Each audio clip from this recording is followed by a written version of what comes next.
One of the big problems Nigeria has been grappling with over the years is the farmers' headers crisis. This dispute leads to loss of lives and property every year.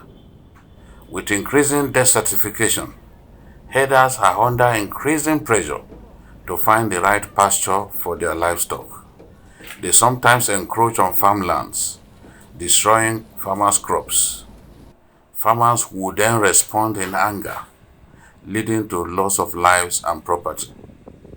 Governor Umar Ganduje of Kano State believes that the traditional nomadic way of rearing cattle is no longer tenable, especially given the conflict that it generates with farming communities. He therefore seeks a permanent solution to the problem. In July 2019, Governor Abdullahi Ganduje inaugurated a 13-man committee to establish rural grazing areas in the state. Danso Shea Forest in Kiru local government and Falgore Forest in Dogwa local government area of the state were considered. In the opinion of the governor, this was the best way to solve the farmers' headers crisis. In June 2020, the first set of 25 housing units were inaugurated inside the Danso Shea Forest. On Sunday, the 7th of March, I made the 2.5-hour trip to Danso Shea Forest. The forest is 20 square miles and borders Ikara in Kaduna State. My mission was to see how the Fulani herdsmen here were doing, despite the fact that the facility is still work in progress. I'm here in the Danso Shea Forest, located in Kiru local government of Kano State. This is where the governor of Kano State, Dr. Abdullahi Ganduje, has set up a Ruga facility to ensure that all that the Fulani herdsmen require to take care of their cattle, to take care of their well-being is provided. In the first phase of the housing units that the governor has constructed here, there are 25 houses, 2-bedroom facilities. 35 are being constructed at the moment. The governor of Kano State thinks that this is the best way to solve the problem of farmer herders crisis in our country. Dr. Jubrila Muhammad is the managing director of the Kano State Investment and Properties Limited. He is also the Kano State Ruga Committee chairman. He speaks about the Danso Shea Ruga project and how the choice of Danso Shea Forest was made. A lot of the discussions on Ruga and issues of farmers herders clashes have been purely on security. But there is also the economic context of which Dr. Abdullah Umar actually realized that the Ruga itself is not just about security, but also an economic asset that can be harnessed for the development of the state and the nation in general. So when he constituted the committee on the 18th of July 2019, he gave us terms of reference, 4 terms of reference. One was to identify suitable areas where the government would establish a milk market. Secondly, to identify suitable areas where the government will establish the Ruga settlement itself. And thirdly, to identify social needs of the area. When the Ruga is established, it means what are the social needs that should be provided when such structure is built. So these are the 3, and then the last was to give a report within 3 weeks. So these are the 3 terms of reference that informed the constitution of the committee. The committee was therefore charged to go around the whole state, comb available areas where such settlement would be established. In our committee, we have various stakeholders. We have the security personnel, army, police, civil defense corps, and the military. Army, Police, DSS. We have also professionals in forestry and livestock. We have representatives of Mieti Allah, Puldan, of the Fulani associations, and we also have representatives of the Emirate Council. So we combed the entire state. We went to about 5 forest reserve areas. We went to Panyabo in Dogo local government. We went to Durungaya in Ajingi local government. We went to Andunawa in Makoda local government. And we went to Ansosha itself in Kiru local government. And we also went to a forest in Bichi. After studying all going through all the forest reserves, we concluded that the initial takeoff, the pilot takeoff, would be Ansosha would be most suitable for the takeoff of the scheme. Dr. Muhammad threw some light on the facilities in place at the Ruga facility and why farmers have no reason to leave the forest in search of greener pastures. We have town planners in the committee. We now went to the place, discussed with the hiders themselves, with the ARDO and everything, so that they would know the intentions of government is not just to come in and for the purpose of taxation. You see, you have to properly educate them to know the value of this thing. So we had so many contacts with them, and they told us their needs, which of course were incorporated in the final report that we gave to the government. One, in the report, or within ourselves, we decided that the best thing is to provide them first a primary school for their children, 2, a dispensary for their well-being, 3, a pen, or what you call it, a veterinary pen for the treatment of their cattle. So there should be a veterinary post for their cattle, and then a mosque and Islamia for the education of their children. This, aside from the houses that we are going to build, these are the social amenities that we recommended and which the government has started providing. First of all, we are, as a takeoff, we have built 25 houses now, which you saw yourselves, and you saw the second phase under construction. Within the second phase now, there will be the primary school and the veterinary post for their cattle, and then the clinic.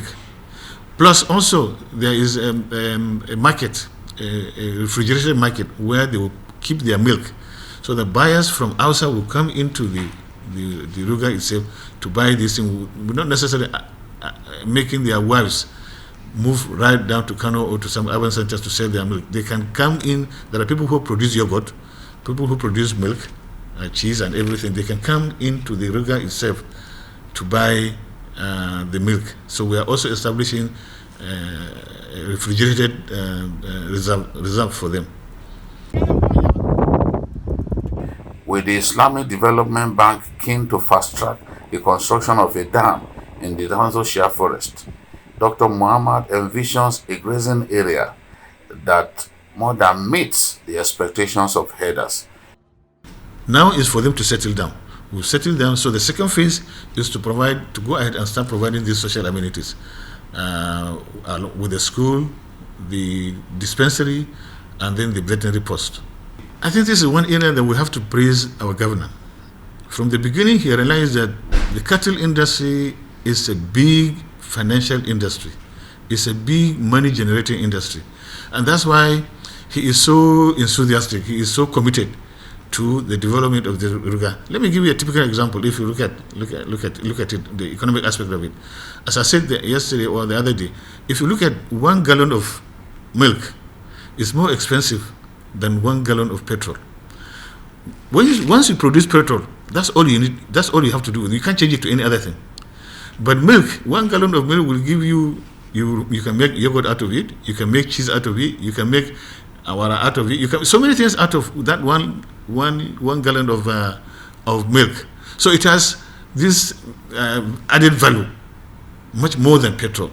So if you can develop that industry, make it modern, educate these Fulanis to realize that the days of roaming about is gone. So it's important. First of all, education is most important. Let them realize the value of that, and let Nigerians know that this cattle thing, that these herders that we just dismissed about, they have more economic value than some of these industries that we create.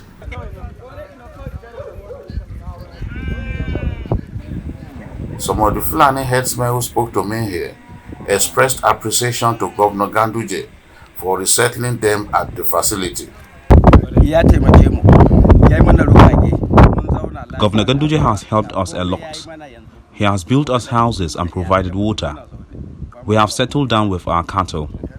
We don't go anywhere now. We are living in peace here. Even those living within the neighborhoods are also secured. Whoever will join us here and live peacefully, we welcome him. The governor also plans to build a police post here to take care of the security of this community.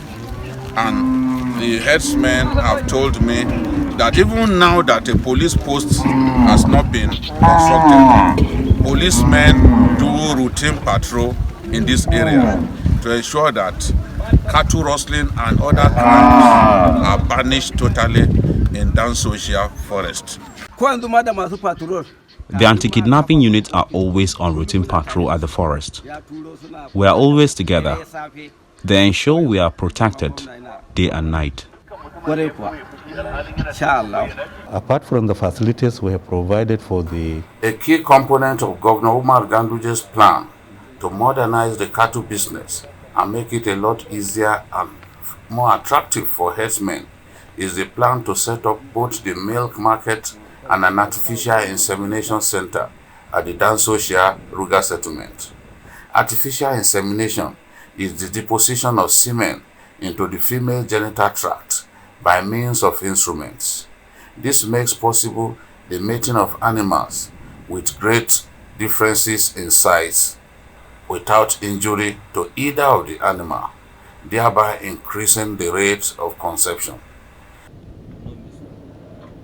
I visited the Kano State Artificial Insemination Center at Kadawa in Garumalam local government area of the state.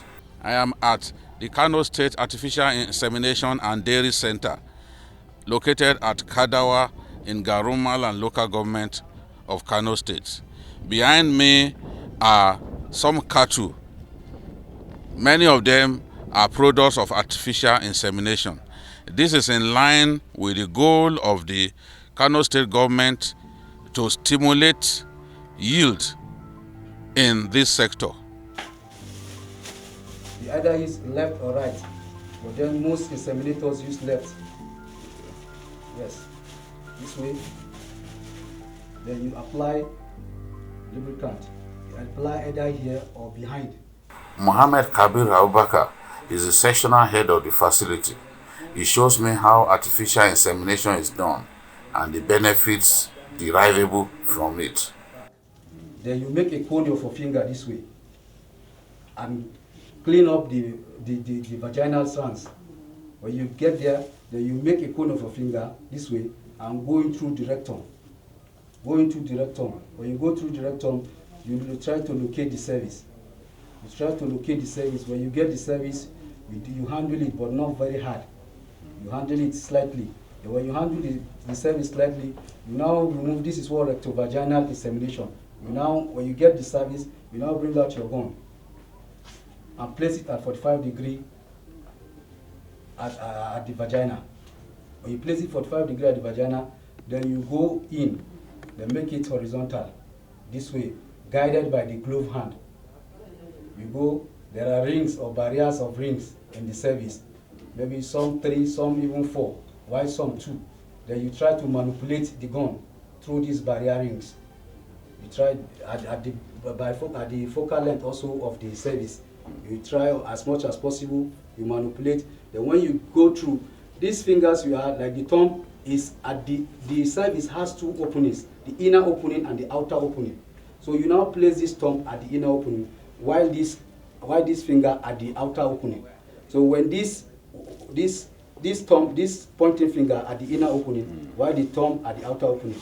So when you get there by manipulating, if your gun is just at the short columnar chamber of the uterus, you are there. So you now deposit the semen. How? Gently. You deposit this way. Can you see? For a starter, we count 5, 4, 3, 2, 1. You deposit. You don't splash. You don't splash. You deposit the semen easily.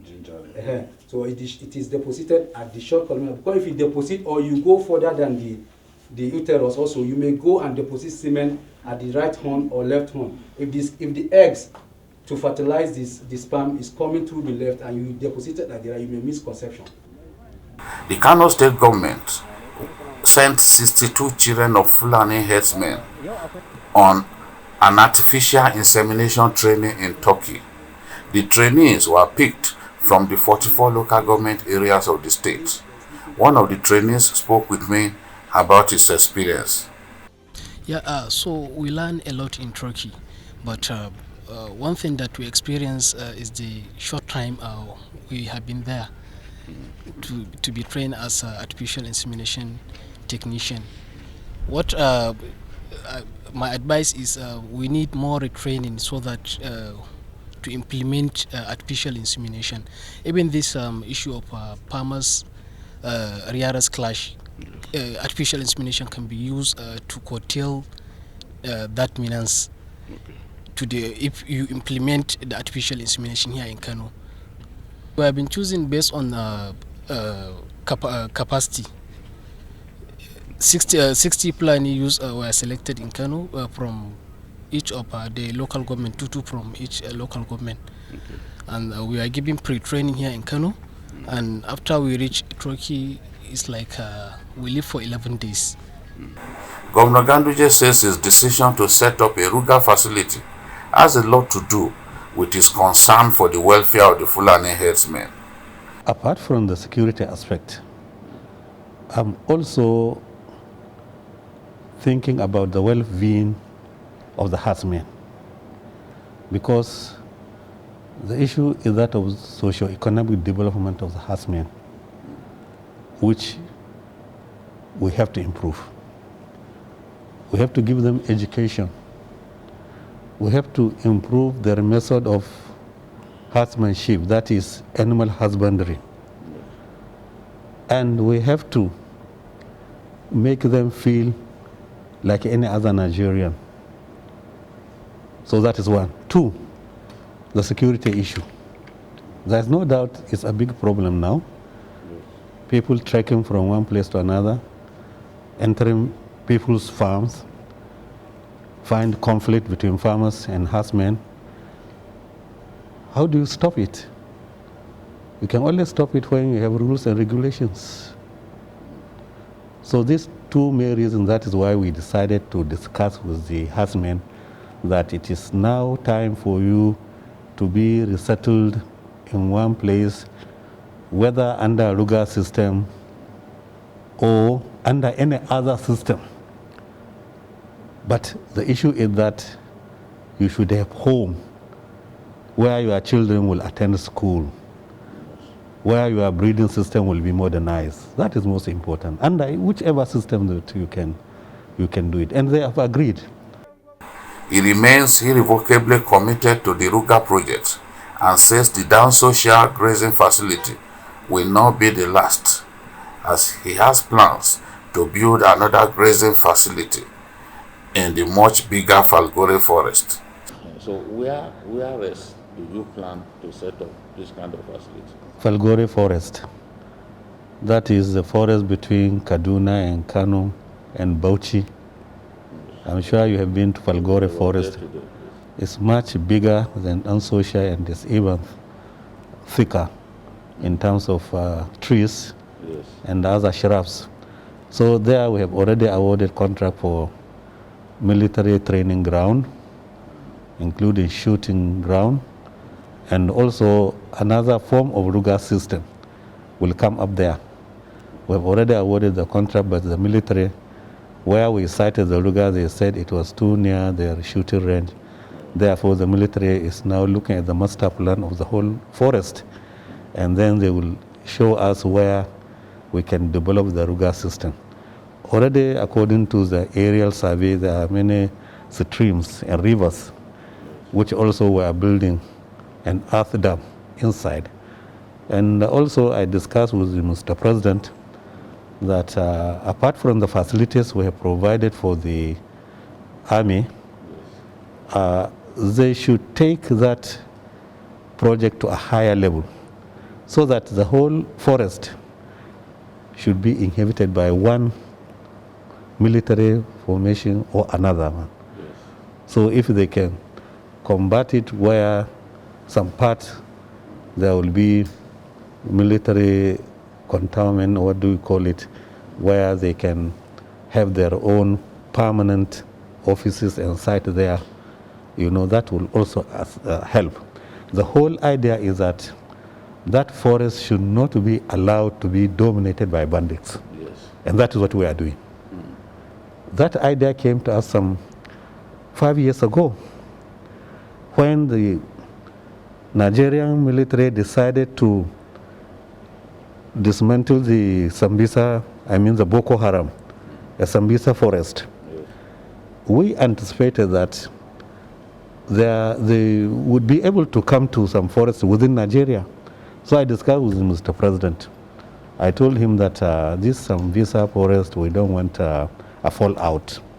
Therefore, I would like you to permit me to provide some military training within the forest. He said I should go and discuss with the Chief of Army Staff at that time.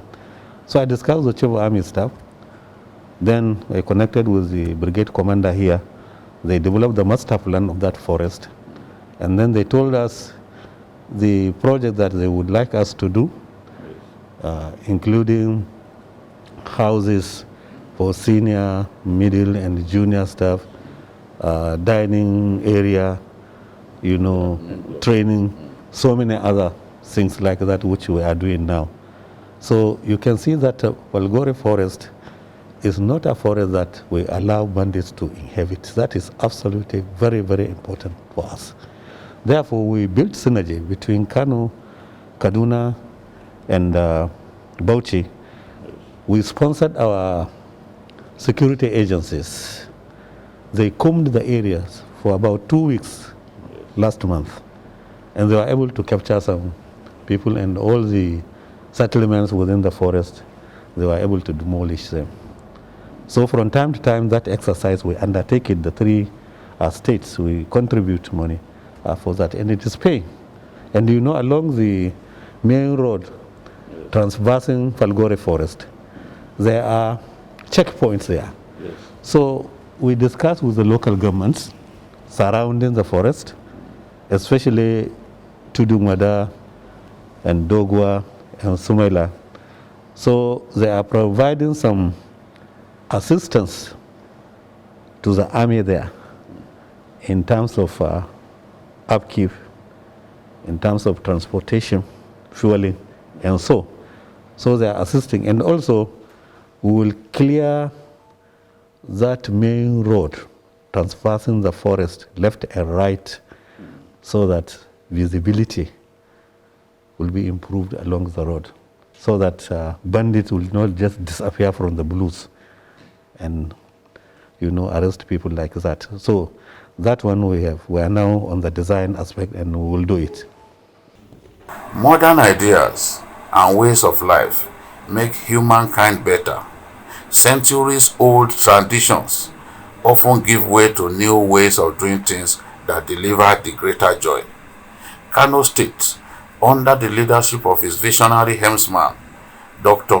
Umar Ganduje, is happy to lead the way in enthroning a new culture of ranching that places great accent on the safety and welfare of the herder and banishes the farmer-herder crisis.